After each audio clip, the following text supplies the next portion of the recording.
Hello and welcome again. My name's Darren and I'm one of your local gardening experts, and today we're going to look at alternative methods to propagate your vegetables, your herbs and your fruit. Now, when we're looking at propagating plants, the two main ways we actually do it is through seed, and then the second way is through what we call vegetative means.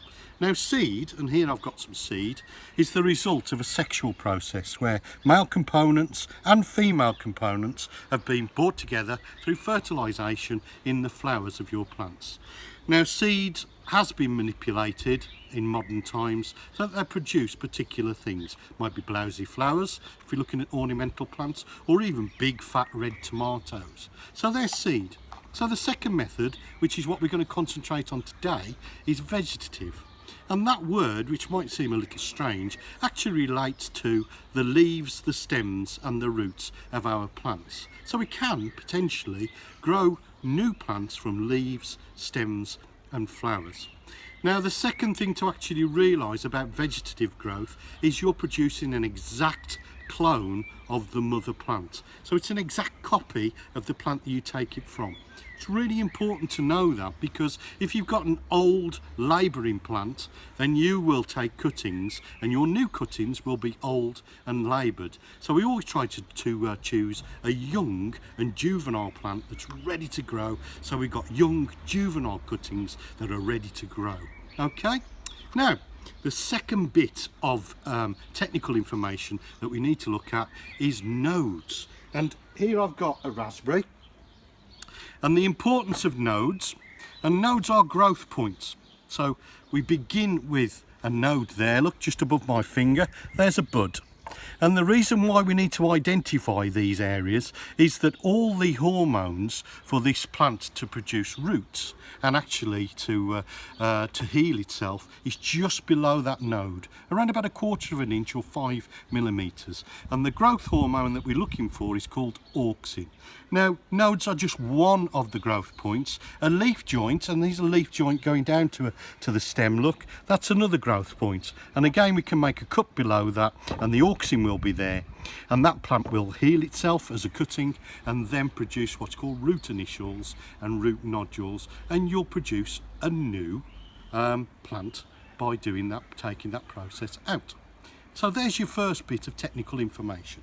Second bit of technical information is we need to actually produce some compost.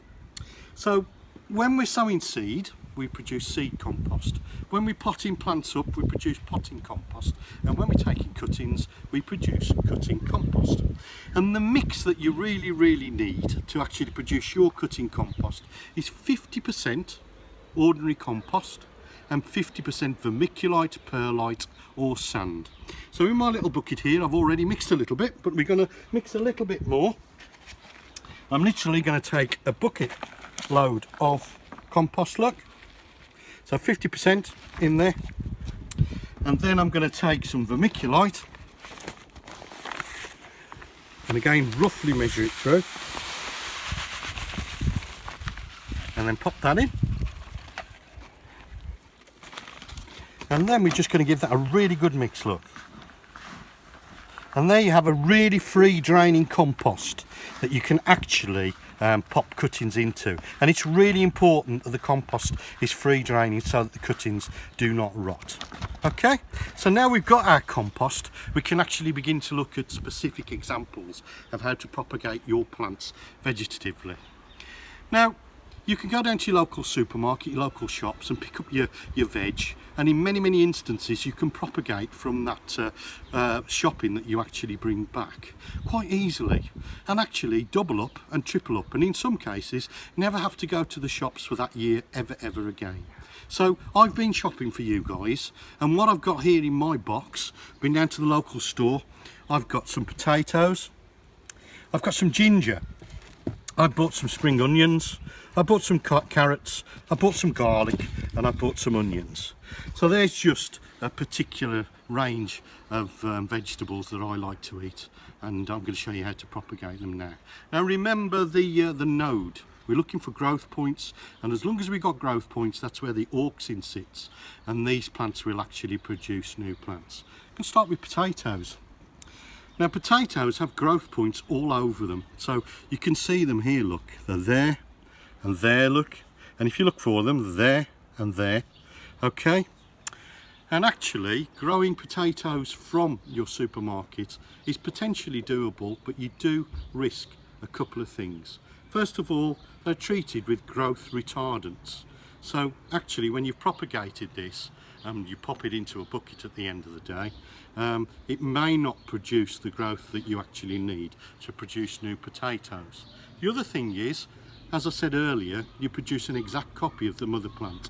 If this potato has any particular disease within it, then you may actually transfer that disease onwards. So you need to be careful. Do it with seed potatoes if you can do. But all we're going to do here is we're literally going to take the potato and I'm going to cut it into 4.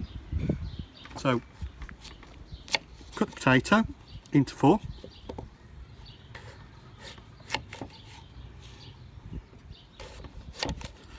And as long as you have 2 eyes on each section of the potato, you can propagate that and just pop those into buckets, and essentially they will grow into new potatoes. Let them stand in the open for 24 hours so that the exposed ends will seal, but then you pop those into buckets, fill the buckets up, okay, and then these should actually produce new potatoes for you. So there you go. From 1 potato, you've now got 4 individual potatoes, and if you pop those into a bucket, as I've mentioned, and follow the process through, you'll probably have something like 40 potatoes from 1 potato. How about that? That saved you a lot of money. Certainly, it's processes that I carry out, and just gives you that extra bit for the money that you actually outlay. So there's a potato. So what about spring onions? Now spring onions are great, aren't they? Yeah, but actually after you've been and bought 1 particular batch of spring onions, then again, if you harvest off the green leaves, which are lovely and peppery, and leave that growth at the end, if you pop that into a cup of water and leave that for around about 2 weeks, then effectively you will grow a new green onion. Don't believe me? Here we go. So these were done around about 10 days ago, and as you can see, there are the new roots. So their root system was like that. You can see the new roots that are actually ready to romp away, look. See the big white roots? Now what we can do with these is, using our cutting compost, is we can pop these up, and effectively if you drop those into a pot, okay,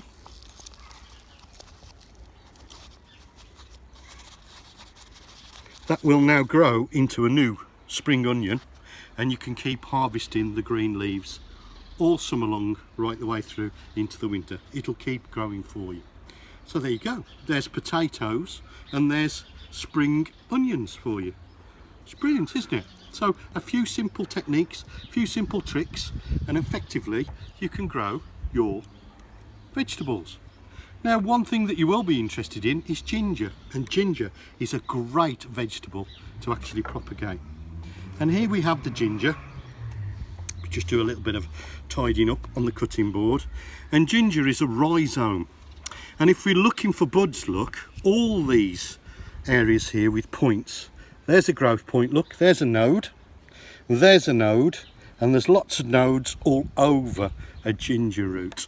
Now these are quite a tropical sort of growing plant, aren't they? You might think, being in this country, you can't actually grow your ginger, but these are ever so easy to grow. First of all, you need a pot of compost. So again, we'll take some cutting compost, and you need to fill it up to around about 1 inch below the actual surface of the pot itself. So we're around about there, aren't we? Okay, and then what we're going to do is we're going to extract that node, and we just literally cut through the ginger,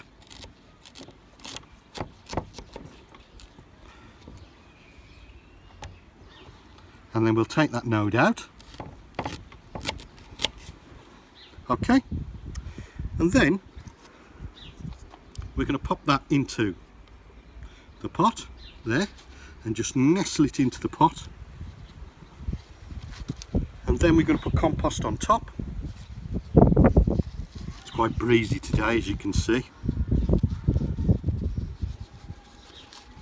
And then you pop that on a sunny windowsill, and in 7 to 14 days that bud will begin to grow, and effectively you've grown ginger. We've now got potatoes, now got spring onions, we've now got ginger. How about a carrot or two? So just prune the green growth back, but leave some of it on your carrot. Again, chop the top. You can then eat the rest of the carrot.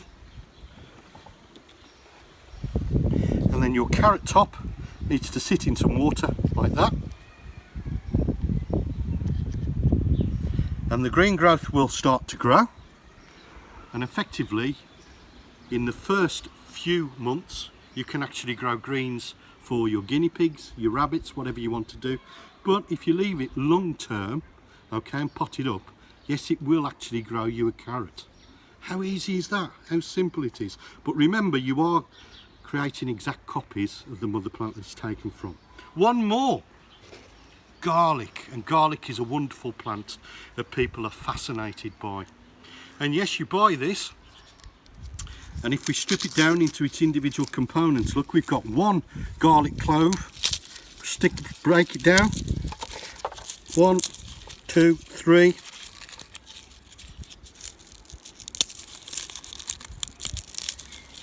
4, 5, 6, 7, 8, 9 individual pieces of garlic there, and probably a few more. Now, at this time of year, we need to convince the garlic that it's had a winter. So we take a sandwich bag and we pop some compost in the sandwich bag.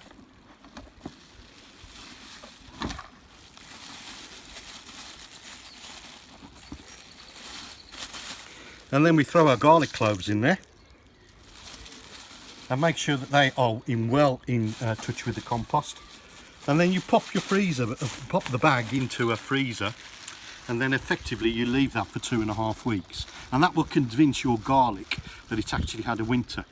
And once that's done, obviously let them defrost, but then take just a pot and pop the individual cloves into the pot, and then you'll have garlic. In 2 months' time, you'll have garlic to actually eat.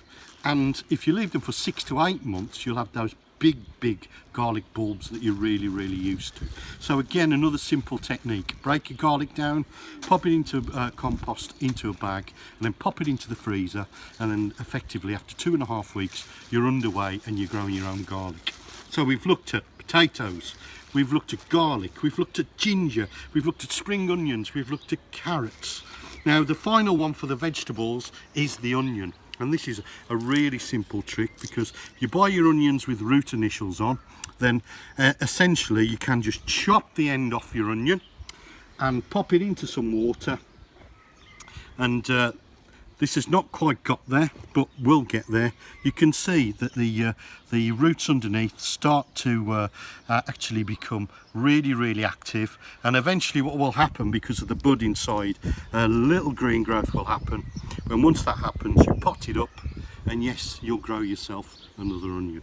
So there's your vegetables. There's all your veg done, and you can do lots more besides. So now we're going to move on and have a look at some herbs. So we're going to start with some chives, and really easy to actually propagate chives. Simply take them out of the pot. These are really well rooted, and for one little pot of chives, look, we rip them apart, tear it apart, and you get 1, 2, 3, 4 individual bits from one little pot of chives. You pop that up into an individual plant, and for the cost of one pot, you've now got 4 individual plants that will work away, that you can just cut and you can eat for your salads. Now, taking cuttings from things like rosemary, again, dead simple. We'll get a pot to begin with, pop our cutting compost in there. Okay. Ooh. we're going to put our cutting compost, and you're looking for stems around about 4 to 5 inches long, and we're going to make a cut beneath the leaf joint, look. Then we remove the lower leaves.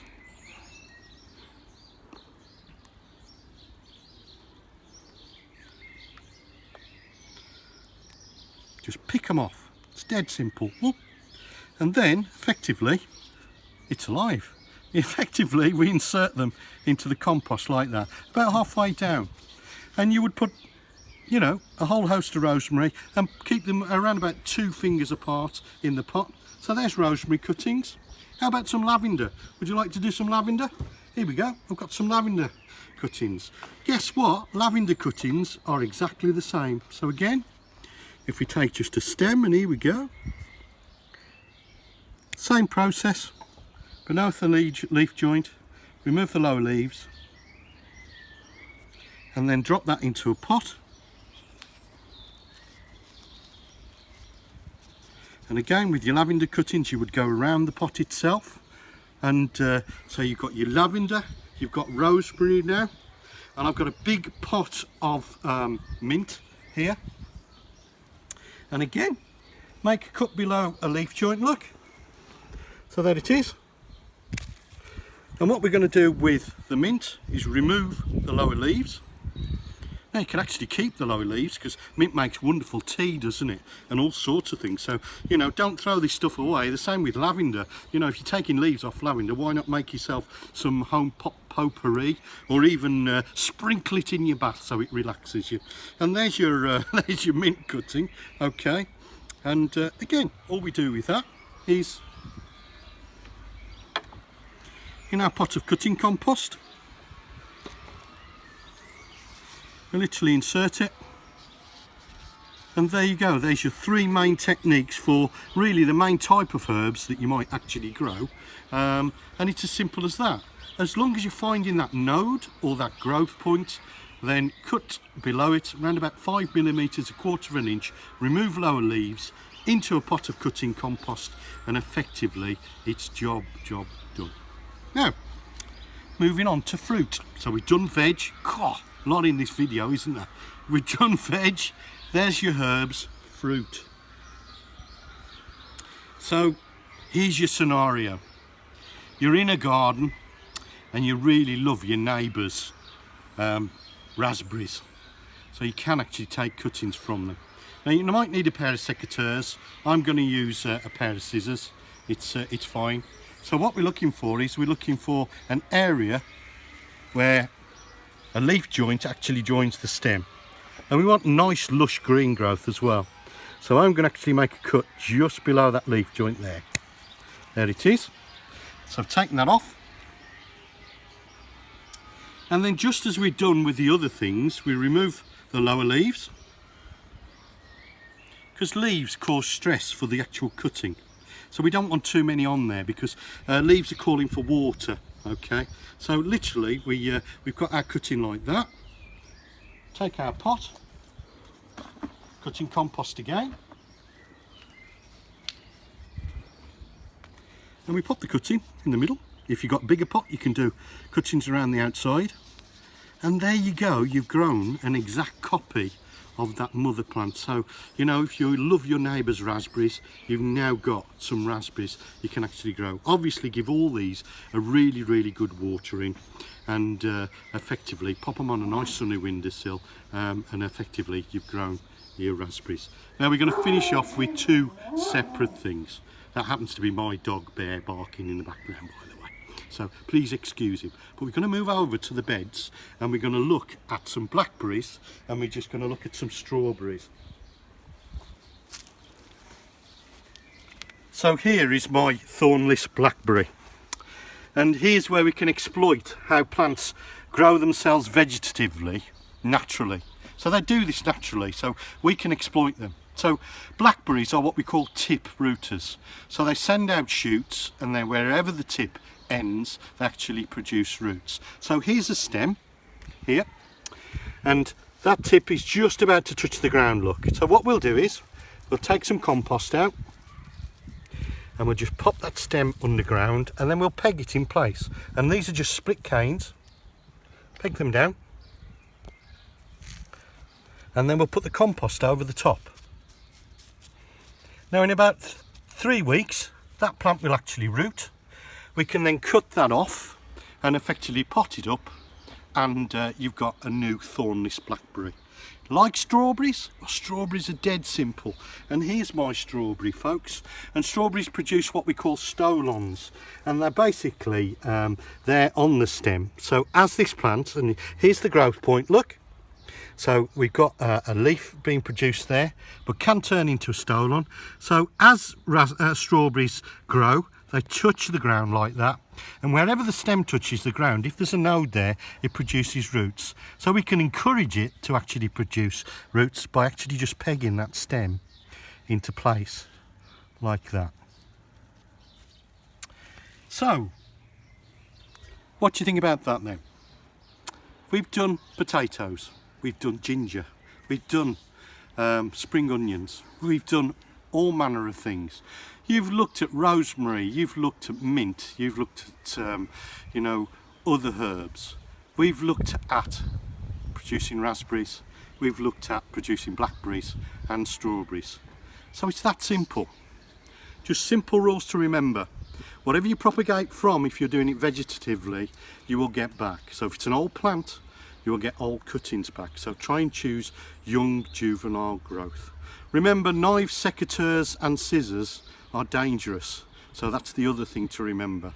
So don't let children loose with knives, secateurs and scissors, or keep them very, very closely supervised at the end of the day. But you know, go on guys, have a go at propagating things vegetatively. Now I've shown you a range that you can do for vegetables, herbs and for fruit. You can do this across a whole range of ornamental plants as well. That's what these videos are for, really. Get you out, working in the garden and getting you have a go. So have a go folks, get out there, get gardening and get healthy. And I'll see you, hopefully, next video along.